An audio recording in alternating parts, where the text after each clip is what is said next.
आजही मुलींना त्यांच्या मनाप्रमाणे जगण्याचा, निर्णय घेण्याचा, स्वप्न पूर्ण करण्याचा अधिकार दिला जात नाहीये.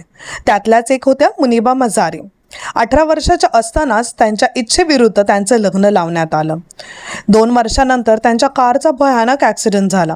त्या ॲक्सिडेंटमध्ये त्यांच्या नवऱ्याने उडी मारून स्वतःचा जीव तर वाचवला, पण मुनिबा मजारी यांचं आयुष्य उद्ध्वस्त झालं होतं. मुनिबा मजारींच्या हाडांचा मात्र चुरा झाला होता. हॉस्पिटलमध्ये गेल्यावर त्यांना कळालं की त्यांचे दोन्ही पाय पॅरालाइज झालेत. त्यांना स्पाइन इंजुरी झाली आहे. त्यामुळे आता त्या कधीच चालू शकणार नव्हत्या, त्या कधी आई होऊ शकणार नव्हत्या. हे कळाल्यावर नवऱ्याने मात्र त्यांना लगेच डिवोर्स दिला. त्या एका कार ॲक्सिडेंटमुळे त्यांचं पूर्ण आयुष्य उद्ध्वस्त झालं होतं. त्याच जागी जर दुसऱ्या कोणी असतं ना तर त्याने कधीच हार मानली होती. पण या सगळ्यातून बाहेर पडण्यासाठी त्यांनी पेंटिंग करायला सुरुवात केली. त्यांच्या प्रत्येक भीतीवर मात करायला सुरुवात केली. त्यांनी त्यांच्या पेंटिंगचं एक्झिबिशन लावलं आणि त्यातच त्यांना मॉडेलिंगची ऑफर आली. आणि त्या आहेत आज पहिल्या व्हीलचेअर मॉडेल्स.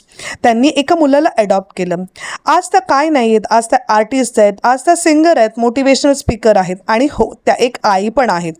त्या म्हणतात, इट्स ओके अगर आप डरते हो कोई बात नहीं, अगर आप रोते हो कोई बात नहीं, मगर हार मानना ये ऑप्शन नहीं है.